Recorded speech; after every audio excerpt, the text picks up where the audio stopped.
dengan pembahasan ayat suci Al-Quran yang baru saja kita simak bersama. Allah memberikan keberkahan kepada majelis kita, dan tentunya Allah memberikan rahmatnya kepada kita semua yang ada dalam kesempatan majelis pada malam hari ini. Amin, amin ya rabbal alamin. Selanjutnya langsung saja kita akan simak bersama sajian materi kajian yang akan disampaikan oleh Ustaz Jufrizal Fitri Nur Salam dalam rangka peringatan Isra Mi'raj. Insya Allah kita kurang lebih memiliki waktu 1 jam, Ustaz. Dan sebagaimana kajian yang sebelumnya, nanti insya Allah mohon berkenan mengalokasikan di akhir sesi untuk interaktif sekiranya apabila ada pertanyaan dari hadirin yang hadir pada kesempatan kali ini. Kepada Ustaz, kami silakan. Baik. Bismillahirrahmanirrahim.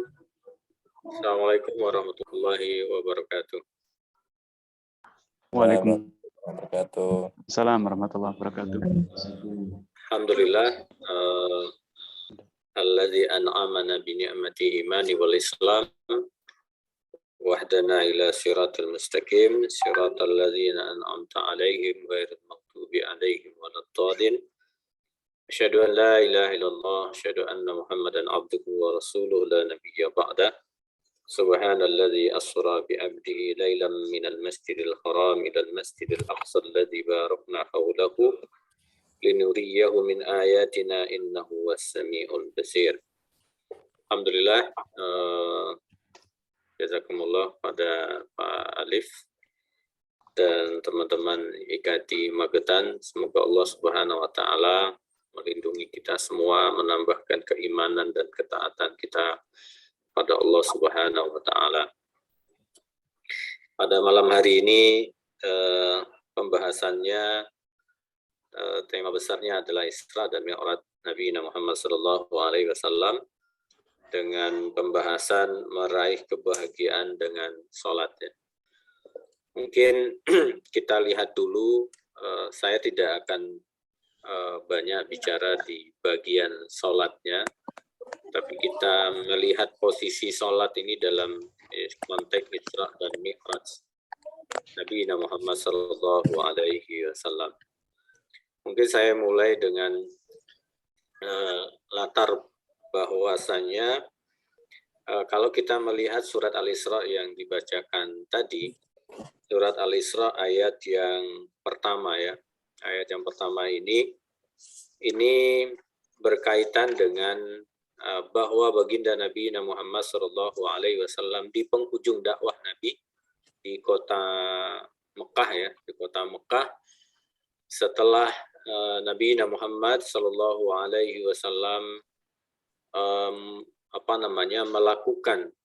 melakukan dakwah fardiyah yang dilakukan oleh Nabi, dan pada ujungnya ada intimidasi yang begitu berat yang dialami oleh Nabi Muhammad. Kalau kita melihat dalam surat beberapa ayat Allah Subhanahu wa taala, apa yang dilakukan oleh Abu Jahal, ara'aital ladzi yanha 'abdan idza shalla, dan kita melihat bahwasanya ada Abu Jahal yang ara'aital ladzi yanha, yang melarang ya, karena Abu Jahal ketika itu ingin menginjak kepala baginda Nabi Muhammad SAW, dan itu Allah kutip ya, ara'aital ladzi yanha 'abdan idza shalla. Pada puncaknya sedikit melatari dari surat Al-Isra ini bahwa mereka melakukan negosiasi kepada Rasulullah SAW. Orang-orang kafir Quraisy ini, termasuk Utbah ya, Ibnu Rabi'ah, yang menawarkan khazainul ardi wa mafatihuha, menawarkan dunia, harta dunia beserta isinya. Yang kedua adalah tawaran tentang dunia, tawaran tentang wanita. Jadi, dan Nabi Muhammad SAW tidak menggubris sama sekali. Dan akhirnya karena memang negosiasi dengan Nabi ini tidak dihiraukan oleh Nabi, dan mereka melakukan negosiasi dengan paman baginda Nabi Muhammad, yaitu Abu Talib.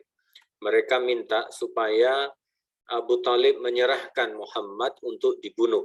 Nah, tentu kita tahu Abu Thalib tidak akan memberikan itu, karena memang dari umur 8 tahun Nabi Muhammad sudah bersama pamannya Abu Thalib, dan pembelaan Abu Thalib ini luar biasa. Lalu apa yang dilakukan oleh bangsa Quraisy, orang-orang kafir Quraisy ketika itu? Singkatnya saja bahwa terjadilah al-hisar, terjadilah pemboikotannya.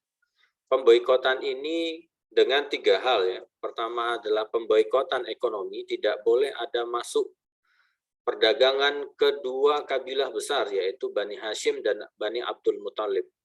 Karena Bani Hashim dan Abdul Muthalib lah yang membela Nabi Muhammad Sallallahu Alaihi Wasallam sampai mereka dikepung di satu tempat di kota Mekah itu, sehingga mereka tidak mendapatkan konsumsi makanan sama sekali. Yang pertama, tidak boleh ada konsumsi makanan masuk ke dalam, supaya makanan perdagangan dan sebagainya. Pernikahan juga tidak boleh dengan bangsa Bani Hashim dan Abdul Muthalib. Dan juga tidak boleh ada interaksi komunikasi verbal dengan mereka. Dan ini berlangsung selama 3 tahun. Ini luar biasa. Jadi kalau kita ini di karantina karena pandemi hanya 14 hari itu biasa itu. Ya, Nabi Muhammad SAW. Dan kita ketahui bahwa Khadijah ketika itu sedang menggendong Fatimah. Khadijah kita ketahui beliau memiliki tongkat dari kayu, dan kayu itulah yang digigit oleh Khadijah, dijadikan menjadi tepung di mulutnya, sehingga nanti dimakan oleh Khadijah. Jadi tidak lagi keluar itu air susu, tapi yang keluar adalah darah. Dan itu berlangsung 3 tahun. Nah, puncaknya adalah wafatnya paman Nabi Muhammad SAW setelah pengepungan ini. Jadi ini luar biasa kesedihan, maka disebut dengan Amul Huzan. Jadi tahun kesedihan. Kenapa? Karena memang paman baginda Nabi Muhammad wafat di tahun itu, dan tidak berselang beberapa hari, 6 hari, ada yang mengatakan 7 hari, maka Khadijatul Kubra, istri baginda Nabi Muhammad, yang rela menghabiskan seluruh hartanya dan kebangsawanannya untuk perjuangan baginda Nabi Muhammad SAW. Maka kita melihat bahwa puncak daripada perjuangan Nabi di kota Makkah itu menggambarkan mihan, menggambarkan ujian, bahwa dalam tradisi kenabian itu memang masing-masing punya ujian. Kalau kita lihat Nabi Muhammad SAW ini kan dikecilkan sama orang-orang Kristen, orang-orang Yahudi ya. Mereka mengatakan Muhammad ini bukan dari kabilah yang penting. Karena bagi mereka Nabi itu dari keturunan Bani Israel. Padahal kalau kita melihat turunannya Nabi Muhammad ke atas, itu keturunan Nabi Ibrahim alaihissalam. Orang-orang mulia. Jadi Muhammad bin Abdullah bin Abdul Muthalib itu orang mulia. Tapi dikecilkan oleh mereka. Maka tradisi ujian ini memang sudah ada dalam tradisi kenabian. Jadi para da'i itu sebenarnya harus memang menyadari dalam konteks sejarah Islam bahwasanya ujian-ujian dakwah itu adalah bagian dari kehidupan para da'i. Maka kita lihat mengapa Allah mengawali dalam surat Al-Isra ini dengan kata subhana. Subhanalladzi asra bi 'abdihi lailan minal masjidil haram ilal masjidil aqsa. Kata subhana itu dari kata yang menunjukkan sabaha. Sabaha itu artinya berenang. Dalam hadis disebutkan alimu auladakumus sibaha warrimayah. Ajarkanlah anakmu sibahah, berenang dan memanah. Kalau kita melihat sifat orang berenang, itu minimal ada 2. Yang pertama adalah bergerak, yang kedua adalah mempertahankan satu posisi. Yang satu posisi di air, satu posisi tetap tidak basah di bagian atasnya. Ini menunjukkan bahwasanya Allah ingin menyampaikan kepada kita. Jadi kalau makna subhana itu sebenarnya at-tanzih, pembersihan, pemurnian. Itu makna subhana. Pemurnian dari apa? di saat kita diuji oleh Allah, seperti Nabi Muhammad SAW tadi ya, diuji intimidasi, diplomasi, lalu pemboikotan sampai 3 tahun, itu ujian berat ya dialami oleh Nabi Muhammad SAW. Tapi kenapa Allah mengawali surat Al-Isra ini dengan Subhana? Ingin Allah mengatakan kepada kita bahwasanya satu sisi kita ini di bumi, di satu sisi lain husnuzon kita kepada Allah tidak boleh putus. Nah ini, ketergantungan kita kepada Allah tidak boleh berpaling sedikit pun. Dalam posisi apapun, dalam posisi apapun. Ini Allah menggambarkan latar belakang dari surat Al-Isra ini sendiri. Lalu Allah mengawali dengan kata Subhana. Nah, kalau kita melihat surat Al-Isra ini, coba kita lihat dari awal, di awal ayat pertama ini tidak ada pembicaraan tentang sholat. Jadi walaupun Isra dan Mi'raj itu adalah prosesi penjamputan sholat, tapi tidak ada pembicaraan tentang sholat. Maka surat An-Najm tentang Sidratul Muntaha, Isra, kalau Al-Isra ayat 1 ini disebut dengan Asra ya, Isra. Sedangkan Mi'rajnya ada dalam surat An-Najm. Ya, jadi di surat An-Najm ayat yang ke-14. Jadi Inda Sidratil Muntaha. Itu bicara tentang Mi'raj ya, ada dalam surat Mi'raj. Allah tidak bicara sholat di sini. Allah bicara tentang keimanan ya. Keimanan. Maka logika sholat itu kalau diibaratkan oleh ulama, akarnya itu adalah akidah. Sedangkan pohonnya itu adalah al-iman.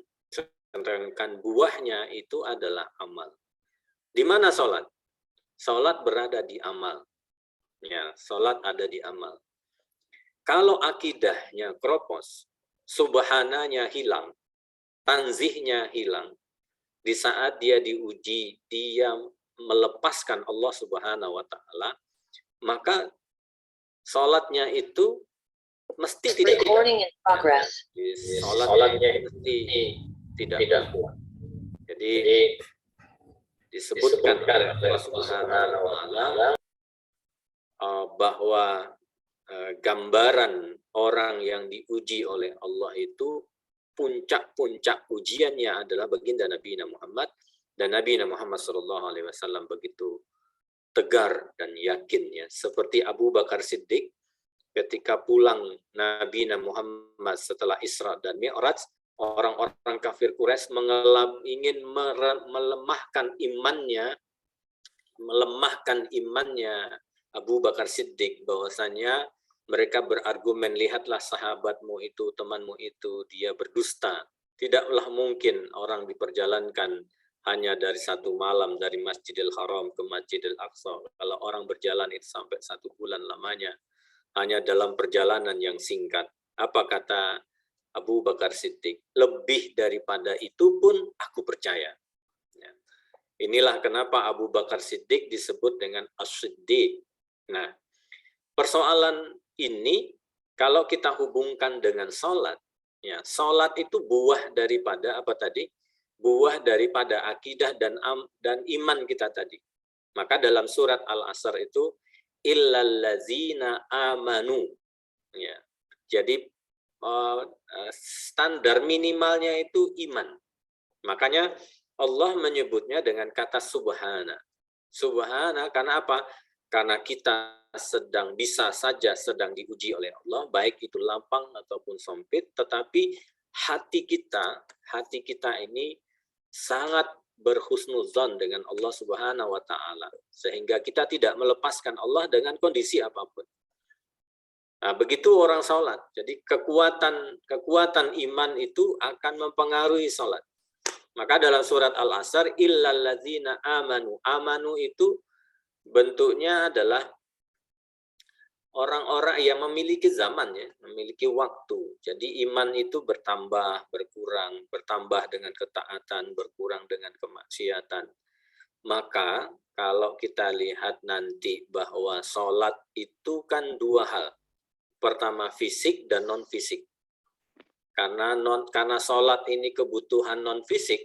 Jadi kalau kita ilmuwan dokter mengatakan sholat itu membawa kesehatan. Di sisi lain, sholat itu memenuhi hati kita ini. Jadi kita ini kan termasuk makhluk aliens ya. Kenapa? Karena ada dalam anggota tubuh kita ini, dalam tubuh kita ini yang bukan makhluk bumi. Jadi anggota di dalam tubuh kita ini ada yang bukan makhluk bumi, yaitu ar-ruh. Ruh itu bukan makhluk bumi, dia makhluk langit. Maka kalau fisik kita ini adalah makhluk bumi, makanannya juga makanan bumi. Ya, seperti apa singkong ya dan lain-lain itu makanan bumi. Sedangkan ruh itu makanannya makanan langit karena memang dia dari langit ya.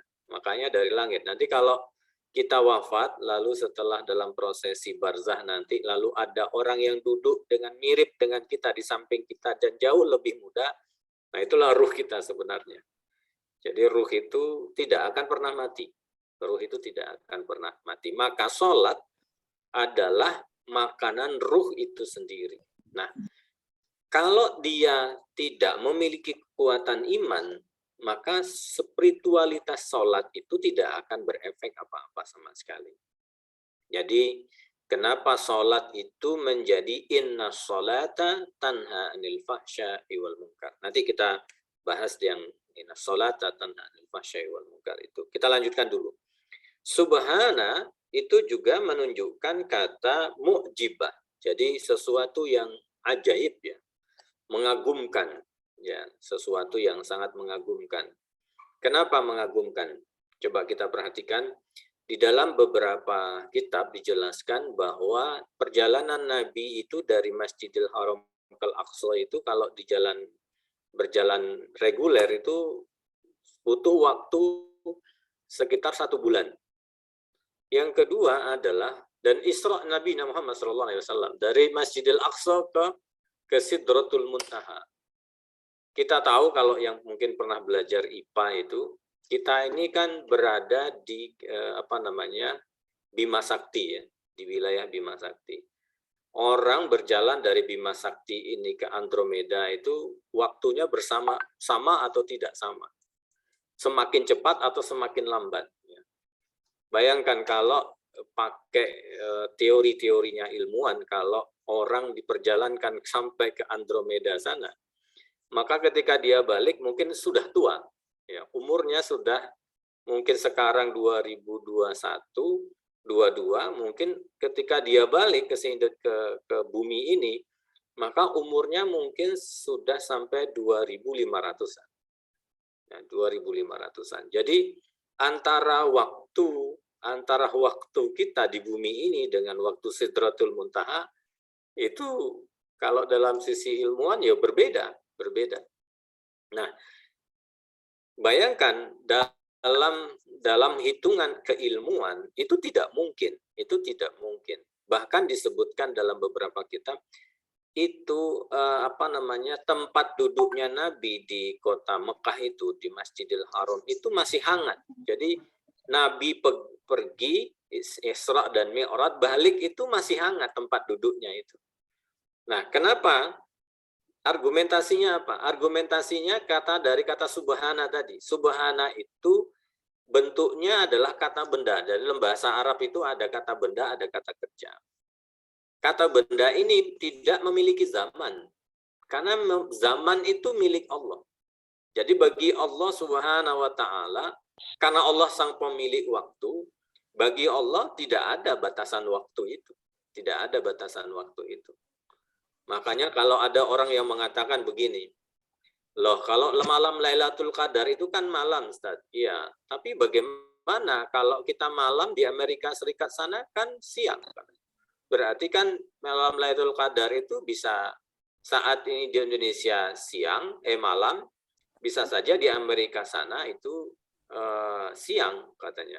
Berarti malam Lailatul Qadar itu definitif, artinya tidak fluktuatif, tidak harus malam. Nah, ini menunjukkan ketidakpahamannya tentang masa itu, bahwasanya masa itu milik Allah Subhanahu wa taala. Nah, jadi kalau kita mengikuti masa waktu, tak mungkin Nabi Muhammad kembali dengan waktu secepat itu. Bahkan Nabi itu dipertemukan dengan para Nabi, termasuk Nabi Musa alaihissalam. Jadi bolak-balik sampai akhirnya menerima lima waktu sholat, 5 waktu itu. Jadi ini menunjukkan kata subhanallazi asra. Nah, lalu apa itu asra? Asra itu artinya perjalanan malam.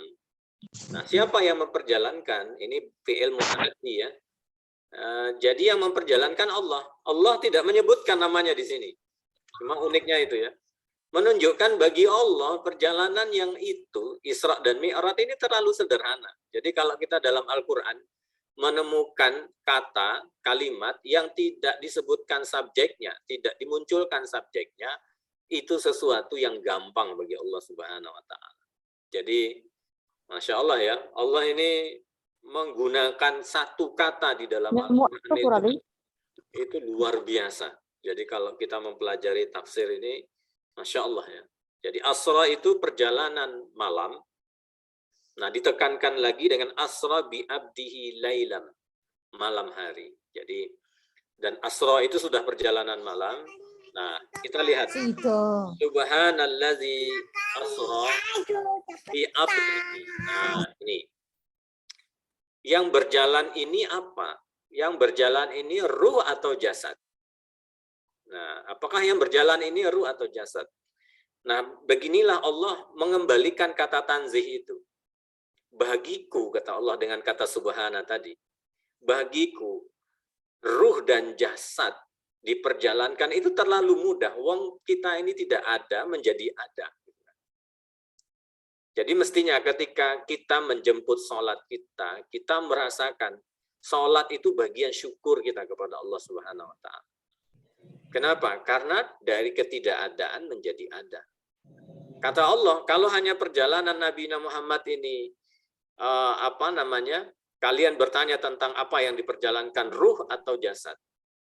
Wong aku saja bisa menciptakan sesuatu yang tidak ada menjadi ada. Bagi Allah sangat mudah. Hal itu sangat mudah bagi Allah Subhanahu wa Ta'ala.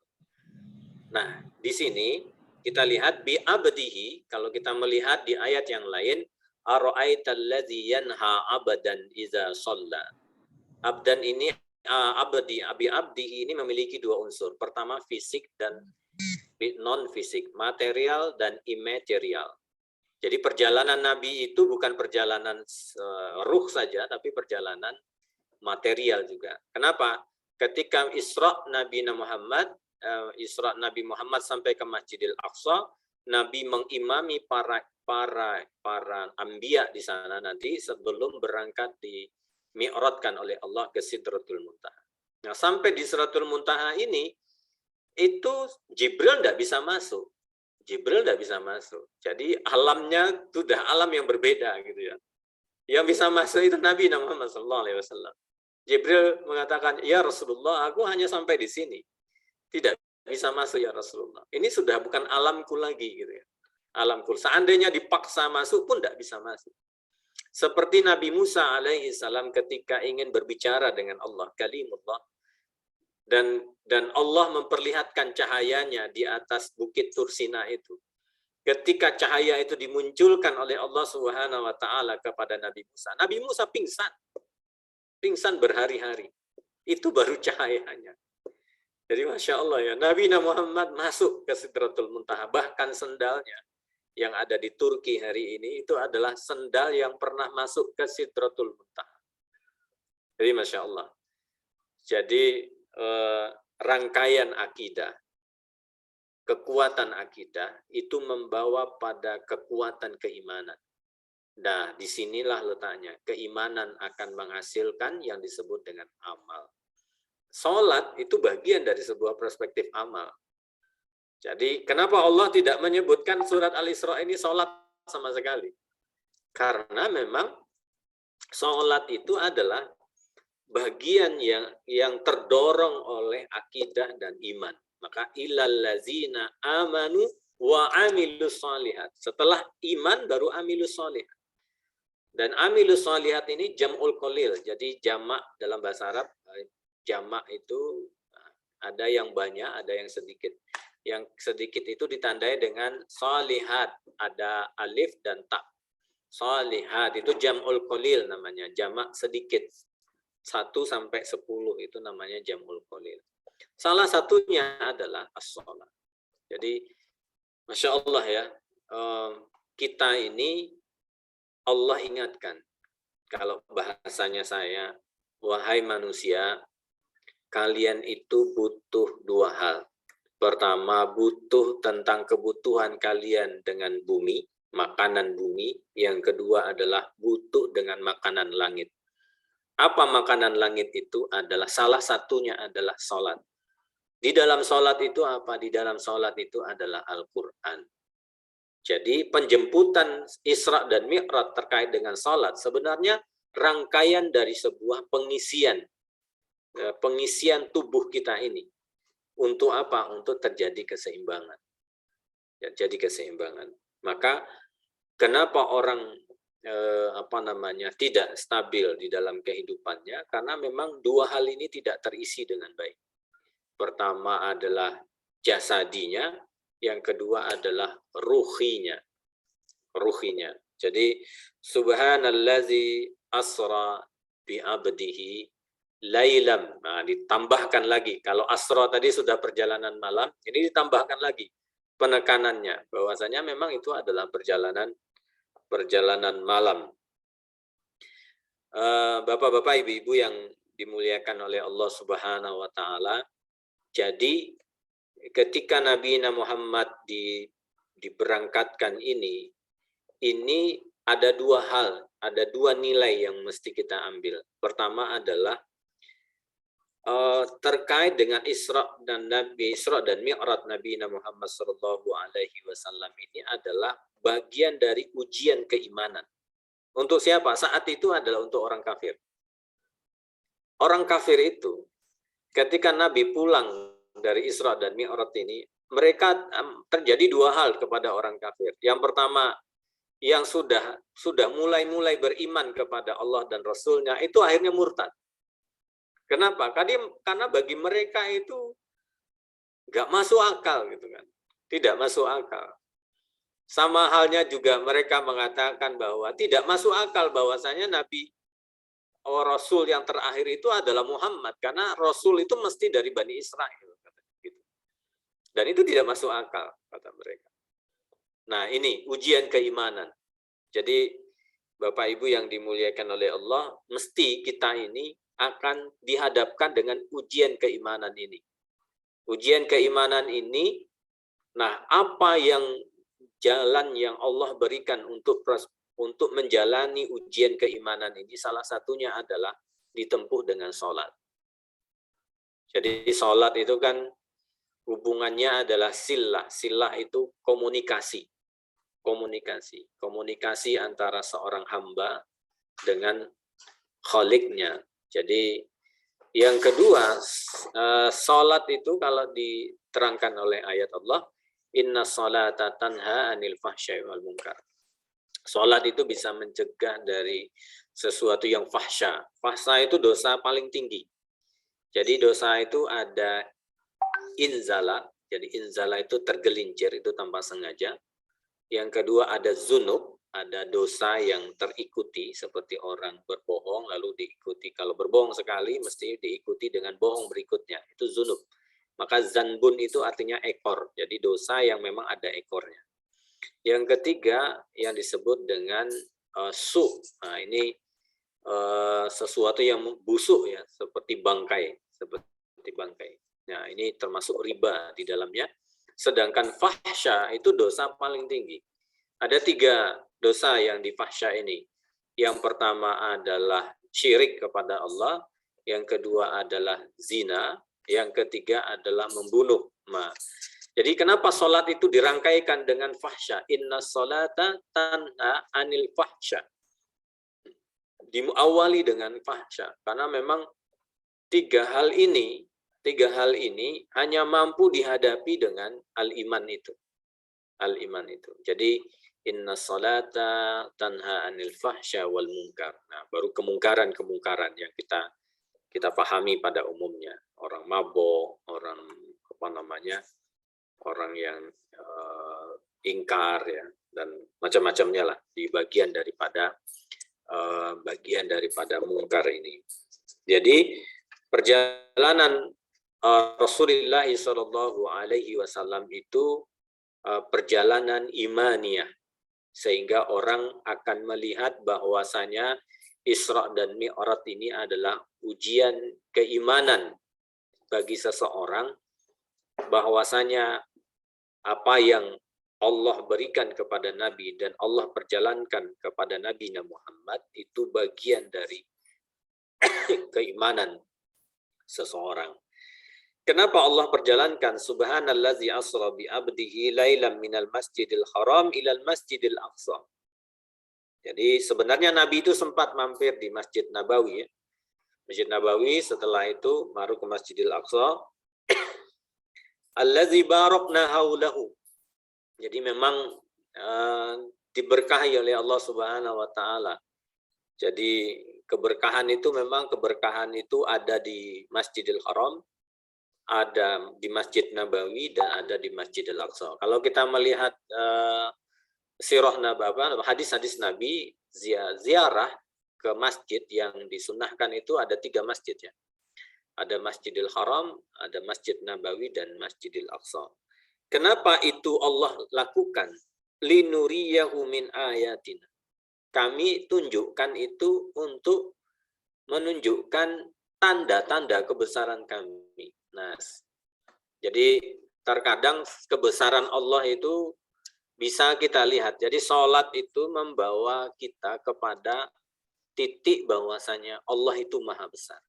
Maka diawali sholat itu dengan Allahu Akbar. Dan diakhiri dengan apa? Assalamualaikum warahmatullahi wabarakatuh. Jadi menunjukkan bahwasanya kebesaran Allah lah yang kita syukuri lewat sholat tersebut. Maka rizki itu ada 3 ya. Rizki itu ada 3. Sebagai ini kita sampai nanti banyak diskusinya saja ya. Jadi rizki itu ada 3. Ada yang Allah gunakan dengan kata ata. Walaqad ataina Luqmanal hikmah. Jadi kalau ata itu rizki yang sifatnya kausalitas. Jadi kalau kita bekerja lebih keras, maka rizkinya lebih banyak. Itu semuanya Allah berikan, baik kafir, mukmin, sholat, Allah berikan. Yang kedua adalah a'to. A'to ini dari kata ta'at, dari ta'at. Inna a'toina kal kausar. Ini hanya Allah berikan kepada orang yang taat. Nah ini yang disebut dengan sholat tadi. Jadi sholat itu rizki.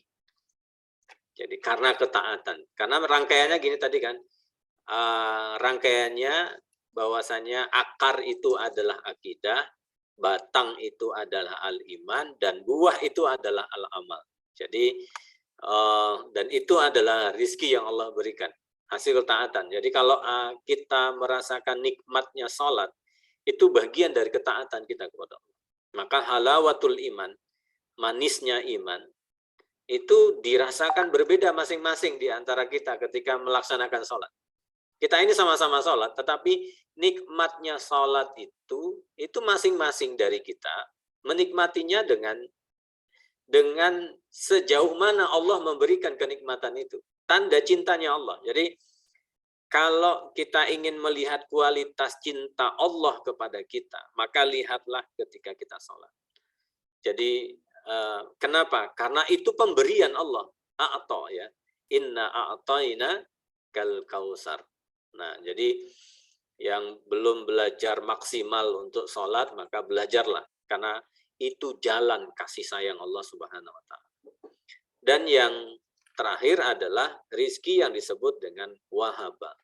Wahaba ini Rabbana hablana min azwajina. Kalau ini dianggap oleh ulama pemberian Allah. Jadi bukan haknya kita, tapi haknya Allah. Ya seperti saya melihat ada mahasiswa saya yang memang pantas saya berikan sesuatu berupa hadiah. Hadiah ini kan bukan haknya dia, tapi hak saya yang saya berikan kepada dia. Nah, ini yang wahaba. Makanya kalau kita berdoa, Rabbana hablana. Jadi istri itu azwaj ya. Rabbana hablana min azwajina. Istri, suami, anak itu adalah pemberian Allah, anugerah Allah. Itu bukan hak kita. Makanya kalau ada orang yang menikah lalu belum punya anak, jadi karena memang anugerahnya Allah Subhanahu wa taala. Dan belum punya anak itu bagian dari haknya Allah. Dan harus berbahagia dengan itu. Kenapa? Karena itu bagian dari tanda-tanda min nuriyau min ayatina. Tanda-tanda kebesaran Allah Subhanahu wa taala. Jadi Masya Allah ya. Jadi salat ini bagian dari cara Allah memberikan cintanya kepada kita, tetapi kekuatannya ada pada iman seseorang. Jadi surat Al-Isra ini tidak bicara tentang sholat, tetapi berbicara tentang substansi sholat itu. Substansi. Jadi sholat itu kan dua hal. Pertama hay'ah, gerakan. Yang kedua lafaz.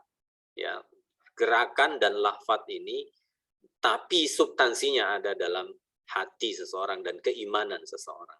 Jadi linuriyahu min ayatina innahu was-sami'ul basir. Nah, ditutup dengan dua hal. Yang pertama sami. Sami itu maha mendengar. Jadi sebenarnya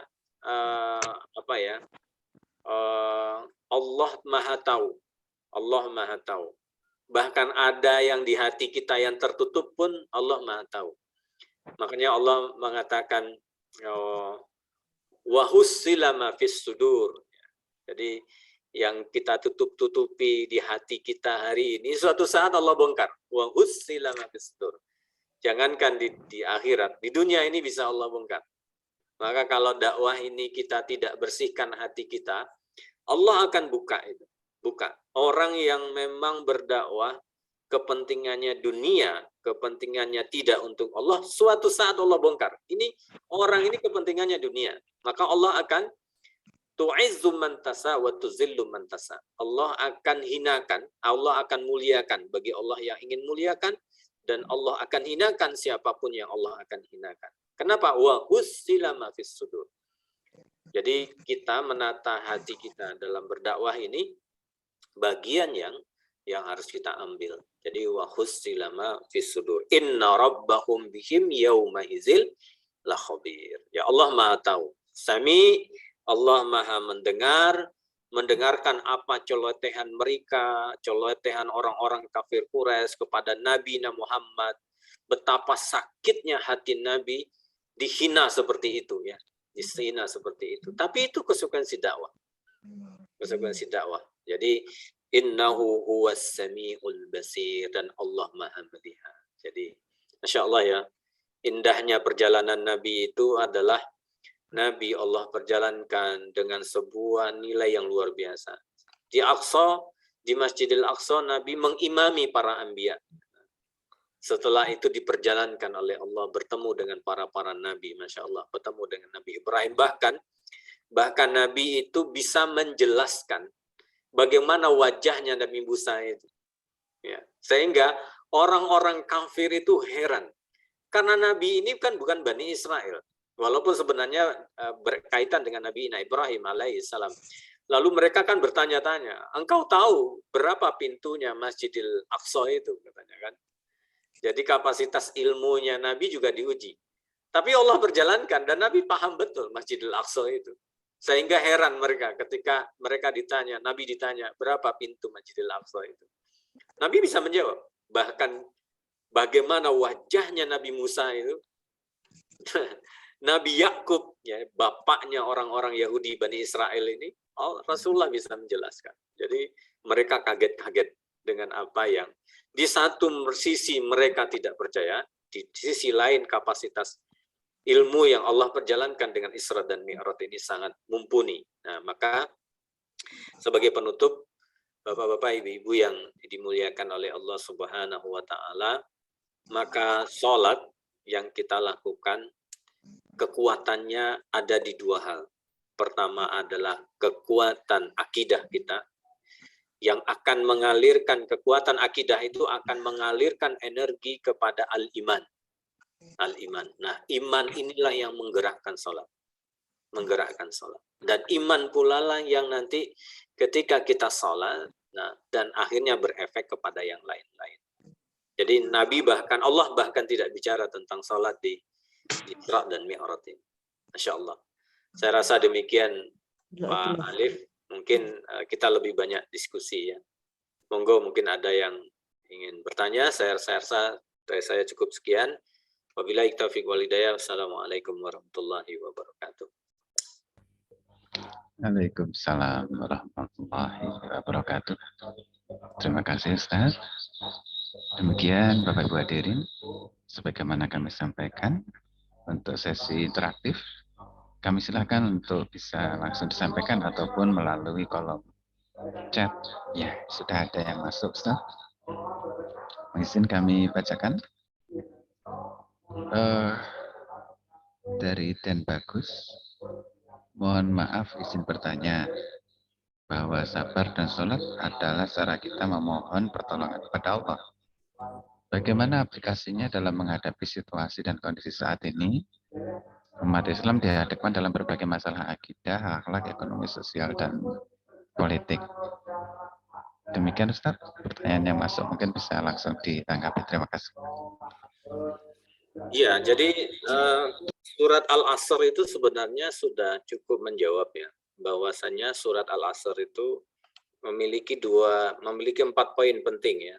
4 poin penting. Pertama adalah kapasitas iman ya. Jadi kalau iman yang sifatnya fluktuatif itu kita bisa jaga dengan sholat. Jadi kita jaga dengan sholat, maka akan muncul nilai daripada sholat itu sendiri, yaitu akhlak. Jadi akhlak. Jadi maka kita melihat ada akhlak. Akhlak itu terjadi dan Allah bicara tentang akhlak ini dalam surat Al-Ahzab. Lakum fi Rasulillahi uswatun hasanah itu dalam surat Al-Ahzab itu bicara tentang perang Khandaq ya. Perang Khandaq itu perang yang begitu beratnya kondisi ekonomi ketika itu ya. Karena Nabi sampai meletakkan 2 batu di perut baginda Nabi Muhammad. Jadi ujian tersempit. Jadi kalau ingin melihat akhlak seseorang, maka lihatlah ketika dia sempitnya ya, sempitnya. Jadi kenapa ada iman, kenapa ada sabar dan sholat? Karena sholat itu adalah hal yang akan menopang ya, menopang itu. Jadi buahnya. Jadi buah daripada sholat itu salah satunya adalah akhlak itu sendiri. Maka ilal ladzina amanu wa amilus sholihat, produktivitasnya akan menjadi kuat ya. Amal-amal solehnya akan menjadi kuat, tetapi tidak bisa dilakukan sendiri ya. Tidak bisa dilakukan sendiri. Illal ladzina amanu wa amilus sholihat wa tawasau bil haq. Tawasau itu tafa'al. Tafa'al itu artinya tidak sendirian, tapi dengan banyak orang ya, untuk mendukung sholat kita, untuk mendukung amal soleh kita, untuk menegakkan sholat di bangsa ini, menegakkan ekonomi. Ya, ketika Nabi Muhammad sampai di kota Madinah, Nabi Muhammad membangun sebuah pasar, ya pasar Islam ketika itu tidak dilakukan oleh Nabi sendirian, tapi illal ladzina amanu wa amilus sholihat wa tawasau bil haq.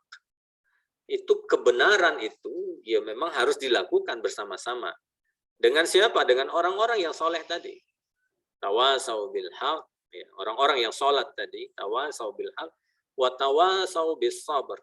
Dan untuk bisa bersabar pun itu kita perlu bersama-sama, tidak bisa sendiri. Ya itulah pentingnya sholat itu sendiri ya.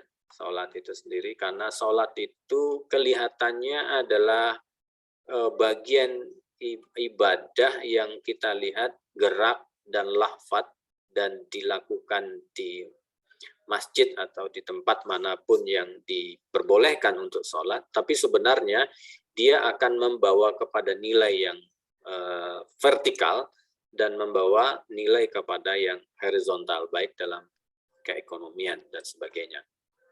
Jadi kalau ditanya persoalannya, umat Islam dihadapkan dalam berbagai masalah akidah, akhlak, ekonomi, sosial, politik, mestinya yang mulai dari awal sudah kita ditekankan itu adalah perbaikan kita di wilayah-wilayah sholat kita ini. Karena kalau sholat ini baik, ya baik, dimensi-dimensi sholat ini baik. Karena memang sholat ini kan bagian dari syariah. Ya, syariah itu kan ada dua. Pertama adalah muamalah, yang kedua adalah ibadah. Nah, jadi sholat ini adalah ibadah. Sedangkan ekonomi, ya politik, itu adalah wilayah-wilayah muamalah. Ya.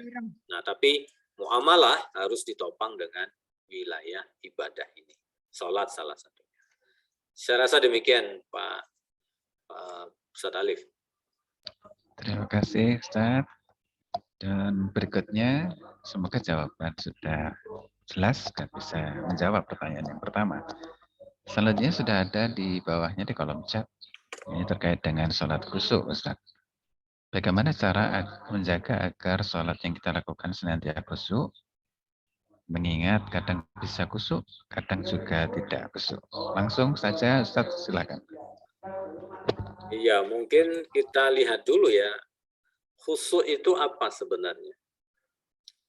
Khusyuk itu standarnya pertama adalah ketika kita menyempurnakan wudhu kita. Lalu yang kedua, menyempurnakan sholat kita. Itu minimal sudah berkategori khusyuk. Artinya secara hay'ah, dari sisi gerakan, dari sisi lafaz, kita memenuhi rukun-rukunnya, itu sudah bagian daripada kekhusyukan. Jadi apakah khusyuk itu kehilangan pendengaran, jadi tidak lagi mendengar apa yang ada di bumi? Juga tidak, karena Nabi pernah mendengar seorang bayi yang menangis, lalu Nabi Muhammad SAW mempercepat sholatnya. Jadi yang kedua, kalau kita melihat dalam perspektif Al-Quran, kita akan melihat wujuhu yauma izin khasyi'ah. Nah, tapi konteksnya wujuhu yauma izin khasyi'ah ini konteks yaumil akhir, bukan dunia, terbalik. Jadi kalau di akhirat, orang yang disebut dengan khusyuk itu adalah ketakutan yang bersangatan. Jadi terlihat dari wajahnya, ya, dari wajahnya ketakutan, seperti orang yang sedang diuji gitu, atau orang yang sedang dihakimi, atau orang yang diuji disertasi, pengujinya ada 7 orang profesor yang mungkin ketakutan, itu namanya khasyi'ah dalam konteks yaumul akhir nanti. Tapi di dunia ini, khasyi' itu artinya bagian dari manisnya iman yang diberikan oleh Allah Subhanahu wa Ta'ala, dan itu tampak di tubuh kita. Mungkin air matanya, ya, mungkin air matanya keluar, ya. Tapi ini bagian dari nikmatnya, bagian dari nikmat. Tapi kalau standar khusyuk itu saja, dia menyempurnakan wudhunya, lalu dia mengerjakan hayatus sholat dengan rukunnya yang sempurna, lafadznya yang cukup, tidak ada yang tertinggal, itu sudah bagian daripada kekhusyukan. Jadi jangan terlalu sufi, ya, jangan terlalu tinggi memahami kata khusyuk itu. Jadi karena memang kalau kita diminta sempurna, maka tidak bisa sempurna. Kenapa? Illal ladzina amanu wa amilus sholihat, itu amanu itu fi'il. Coba kalau itu kata benda, Masya Allah, itu harus sempurna imannya. Kalau enggak, Masya, kalau Allah gunakan itu dengan kata kerja benda, itu Masya Allah, kita enggak bisa. Kita enggak bisa. Jadi wajar nanti kualitas sholat kita itu beragam-ragam. Kadang naik, kadang turun, kadang naik, kadang turun, sesuai dengan ketaatan kita. Jadi Masya Allah. Jadi kalau saya ditanya dengan kekhusyuan, saya lebih memahami kekhusyuan itu dalam perspektif sederhana seperti itu. Jadi tidak sampai pada titik orang kehilangan pikirannya ketika sholat, atau kehilangan pendengarannya dan penglihatannya di dalam sholat, bukan. Tapi dia menyempurnakan wudhunya, dia menyempurnakan hayatus sholahnya, gerakan sholatnya. Yang kedua, dia menyempurnakan lafaz sholatnya, tidak ada yang tertinggal. Nah, soal nanti Allah berikan nikmat halawatul iman, manisnya iman dalam hati, itu pemberian Allah Subhanahu wa Ta'ala. Jadi saya rasa demikian, Ustaz. Baik, terima kasih Ustaz. Mohon izin untuk pertanyaan kedua, mengingat durasi yang kita lalui dari awal hingga saat sekarang sudah 1 jam lebih. Apakah Ustaz masih cukup waktu untuk pertanyaan selanjutnya? Monggo. Mumpung besok libur ini. Baik, Besok tanggal hadirin. merah. Terima kasih Ustaz. Hadirin, adakah pertanyaan lain yang tidak disampaikan? Oh, ini dari Mas Angga. Langsung saja sudah raise hand untuk menyampaikan pertanyaan. Terima kasih. Terima kasih. Assalamualaikum warahmatullahi wabarakatuh. Assalamualaikum warahmatullahi wabarakatuh. Mohon maaf Ustaz jika tadi melewatkan penjelasan dari Ustaz Yofri Darussalam. Tadi sempat disinggung sepertinya terkait sholat mencegah sholat tanha anil fahsya'i wal munkar. Nah itu bagaimana Ustaz penjelasannya? Nyatanya banyak nih yang sholatnya getol tapi maksiatnya juga gaspol gitu. Kira-kira yang salah apanya gitu atau sholatnya apa gimana atau niatnya yang mohon tips dan triknya Ustaz biar kita itu sudah sholat tapi ya maksiatnya itu iso direm gitu. Mohon penjelasannya Ustaz. Assalamualaikum warahmatullahi wabarakatuh. Ini yang kita bahas dari awal sebenarnya. Jadi kenapa surat Al-Isra ini, padahal Isra Mi'raj ini kan prosesi penjemputan sholatnya. Dalam surat Al-Isra sendiri Allah tidak bicara tentang sholat di sini. Ya. Tapi malah Allah bicara tentang tanzih, tentang kekuasaannya Allah Subhanahu wa Ta'ala. Ini persoalan akidah yang harus terbangun ya. Terbangun. Jadi karena sholat itu bagian dari amal soleh, jadi soal amal soleh, bangunan amal soleh itu dibangun oleh akidah dengan iman tadi. Jadi akidah itu energinya yang diambil dari akar, ya, jadi ibaratnya akar. Setelah itu dibawa energi itu kepada pohon, pohonnya itu adalah iman. Nah, energi yang dari akar ke iman tadi lalu dibawa kepada amal. Nah, jadi kekuatannya sebenarnya ada di akidah. Makanya disebut al-ihsan itu. Jadi kalau dalam surah Al-Baqarah itu kita menyebutnya zalikal kitabul la raiba fi hudal lil muttaqin. Jadi perspektifnya adalah petunjuk bagi orang yang bertakwa. Tapi di ayat yang lain Allah bicara hudaw wa rahmatan lil muhsinin. Jadi Allah tambah. Jadi tingkatannya orang muhsin itu jauh lebih tinggi daripada orang yang muttaqin. Ini yang mungkin perlahan-perlahan kita perbaiki diri kita. Ya, mungkin bagaimana kita melihat Allah Subhanahu wa Ta'ala memuraqabahi kita. Muraqabah itu mengawasi kita. Jadi ketika fa'in lam takun tarahu fa'innahu yaraka. Kalau seandainya kita tidak bisa melihat Allah Subhanahu wa Ta'ala, tapi Allah bisa melihat kita. Sehingga dua kategori tadi, inna salata tanha anil fahsya wal munkar itu, fahsya dan munkar itu bisa terobati, bisa terhalangi oleh muraqabah dan ihsan ini kepada Allah Subhanahu wa Ta'ala. Jadi sholat itu bagian daripada ritualitasnya. Jadi maknawiyahnya terbangun dari kata ihsan tadi. Dan itu wilayahnya akidah. Wilayahnya akidah. Jadi Masya Allah ya, ini kita lihat dalam surat Al-Isra ini, Subhanalladzi asra bi abdihi lailan minal masjidil haram. Ini persoalan iman ya. Imannya orang-orang kafir ketika itu diuji benar. Bahwasanya tidaklah mungkin orang diperjalankan dalam satu malam. Bahkan tempat duduknya Nabi itu belum masih hangat ya di Masjidil Haram itu, dan Nabi sudah kembali. Jadi pelan-pelan ya, pelan-pelan. Maka Allah memberikan kita senjata, ada istighfar. Makanya kita ketika habis sholat ada subhanallah. Kenapa subhanallah? Tanzih tadi, membersihkan ketergantungan selain kepada Allah. Jangan sampai itu terjadi ya. Jadi kenapa kita itu masih ini dalam sholat kita mungkin? Ya termasuk saya. Karena mungkin kita masih belum sepenuhnya tanzih kepada Allah. Bersih betul, masih merasa bahwa bergantung kepada manusia, bergantung kepada harta. Contoh kecil sajalah. Saya hanya ilustrasikan sederhana. Sekarang kalau kita ditanya jujur, apa yang membuat kita nyaman? Yang membuat kita nyaman. Terkadang yang membuat kita nyaman itu adalah harta. Kalau tidak ada uang di dompet kita tidak nyaman. Nah, itu bahaya.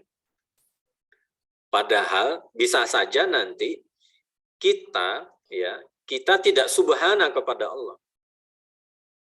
Artinya kita mengotori Allah Subhanahu wa taala dengan kita merasa tidak nyaman ketika tidak ada harta materi di bersama kita. Nah, ini yang kecil-kecil seperti ini sebenarnya hal sederhana, tapi ini bagian dari tanzih kita kepada Allah. Nah, jadi sepertinya sederhana. Jadi Masya Allah ya. Nah, ini yang kecil-kecil ini kita obati dulu pelan-pelan gitu ya. Sampai walam yakun lahu kufuwan ahad. Lam yalid walam yulad walam yakun lahu kufuwan ahad. Dan kita menyatakan Allahus Somad. Betulkah Allahus Somad itu benar-benar ada di hati kita? Nah, ini yang perlu kita ngobati pelan-pelan. Ya Allah, makanya habis sholat subhanallah, subhanallah, subhanallah. Supaya apa? Supaya bersih. Tidak lagi ada perspektif apa-apa kepada Allah, su'uzon dan macam-macam kepada Allah Subhanahu wa taala. Nah, ini mungkin pelan-pelan ya. Saya rasa. Makasih, saya kembalikan ke Pak Ali. Terima kasih Ustadz. Semoga menjawab untuk pertanyaan Mas Angga. Dan sepertinya dari monitor kami tidak ada yang raise hand dan juga chat yang masuk di kolom pertanyaan. Baik Ustadz, saya rasa bijak untuk kita bila mana memang tidak ada pertanyaan lain masuk, mohon berkenan memberikan satu closing statement kaitan dengan topik kita pada malam hari ini, meraih kebahagiaan dengan sholat. Mungkin bisa ditambahkan ketika kita menjaga sholat kita dengan baik, insya Allah akan menghadirkan kebahagiaan untuk hidup kita. Monggo Ustaz. Iya, betul. Jadi sholat itu adalah hadiah terbesar yang Allah berikan. Tapi membangun pondasi daripada sholat itu jauh lebih penting. Salah satu pondasi daripada sholat itu adalah al-aqidah itu sendiri. Jadi kita mengatakan Allah satu, Allah itu ahad, ya. Allah itu ahad, Allah itu tidak berbilang, kita hanya bersandar kepada Allah, maka tunaikan itu. Nah, ketika kita tunaikan, lalu kita belajar tentang sholat, rukun sholat, maka ada hadiah-hadiah terbesar yang Allah berikan, yang kita sebut dengan halawatul iman, manisnya iman. Semoga kita berbahagia dengan salat-salat kita. Jazakumullah. Assalamualaikum warahmatullahi wabarakatuh. Salam amin ya rabbal alamin. Mohon izin Ustaz, sebelum diakhiri tentunya nanti kami mohon berkenan menutup dengan doa bersama. Namun ada satu juga kami tidak sampaikan untuk Ustaz. Kami ikut menyampaikan, ikut berbahagia, ikut bergembira dengan informasi yang kami terima dengan dari berita yang kami terima terkait keluarga Ustadz Yufrizal yang telah menjadi Hafizah 30 juz pada Masya Allah. kesempatan akhir pekan yang Wah, lalu. itu beritanya sampai kemana-mana ya. Semoga menjadikan berkah untuk semua. Amin, mohon doanya, mohon doanya. Semoga Ustaz ditutup dengan doa bersama. Baik, kita mulai dengan istighfar. Astagfirullahaladzim, astagfirullahaladzim, astagfirullahaladzim, astagfirullahaladzim. Hamdan yuafi ni'amahu wa yukafi mazidah ya Rabbana lakal hamdu kama yanbaghi al-jalali azim sultanik. Allahumma salli ala Muhammad wa ala ali Muhammad wa sallim wa radiyallahu an kulli sahabati Rasulillahi ajma'in. Allahumma inna nas'alukal jannah wa na'udzubika min sakhatika wan nar. Allahumma inna na'udzubika min sakhatika wan nar. Allahumma ajirna minan nar. Allahumma ajirna minan nar. Allahumma ajirna minan nar. Allahumma adkhilna jannata ma'al muttaqin ma'a syuhada ma'as salihin wa hasuna ulaika humur rafiqa. Allahumma sallimna wa sallim ma ma'ana. Allahumma hafazna wa hafaz ma ma'ana min ad-du'a minkal ijabah fastajib du'ana ya rabbal alamin. Allahumma ja'al Qur'ana rabi'a fi qulubina wa nura fi sudurina ya rabbal alamin. Allahumma arinal haqqa haqqa warzuqna ittiba'ah warinal batila batila warzuqna ijtinabah. Rabbana zalamna anfusana wa in lam taghfir lana wa tarhamna lanakunanna minal khasirin. Allahumma anzilna munzalan mubarakan wa anta khairu munzilin. Allahumma anfa'na al-bala wal waba wal fahsya wal munkar wa mihan ma zahara minha ma fatan min baladahan al-khasa wa min buldanil muslimina amah. Rabbana atina fid dunya hasanah wa fil akhirati hasanah wa qina adzabannar. Wa sallallahu ala sayyidina Muhammadin wa alihi wa sahbihi wasallam. Alhamdulillah. Amin, amin ya rabbal alamin. Terima kasih Ustaz dari awal hingga akhir. Dari kami tentu mohon maaf apabila dalam memandu acara pada kesempatan kajian IKD pada malam hari ini mungkin ada kurang lebihnya, mohon maaf yang sebesar-besarnya. Sebenarnya saya berharap Ustaz mau menutup dengan pantun. Namun demikian saya rasa tidak bijak, kali ini sudah banyak yang kita dapat. Terima kasih Ustaz, semoga bermanfaat. Kami mohon maaf atas segala kekurangan. Mari kita tutup bersama majelis ini dengan doa kafaratul majelis. Pamit, mohon maaf. Jazakumullah semua. Assalamualaikum warahmatullahi wabarakatuh. Waalaikumsalam. Waalaikumsalam warahmatullahi wabarakatuh.